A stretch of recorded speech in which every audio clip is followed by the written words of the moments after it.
السلام علیکم دوستو، ذوالحجہ کے ابتدائی کے 10 دن نیکی اور عبادت کے لحاظ سے سال کی بہترین دن ہیں۔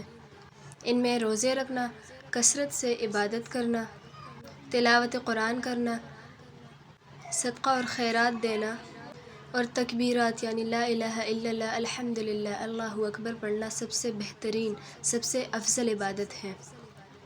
ان 10 دنوں میں زیادہ سے زیادہ اٹھتے بیٹھتے چلتے ہوئے اللہ کی کبریائی اور توحید بیان کرنی چاہیے۔ ان 10 دنوں میں ہر روز کم از کم 100 مرتبہ استغفر اللہ، اللہ اکبر، لا الہ الا اللہ کثرت سے پڑھیں۔ ان ابتدائی 9 دنوں میں روزے رکھنا انتہائی ثواب کا کام ہے، اور بالخصوص یوم عرفہ یعنی 9 ذی الحجہ کو ضرور رکھیں روزہ۔ ان دنوں میں زیادہ سے زیادہ قرآن کی تلاوت کریں۔ اگر آپ قربانی کر رہے ہیں تو ذی الحجہ کا چاند نظر آنے پر بال اور ناخن بالکل بھی نہ کاٹیں اور سنت پر عمل کریں۔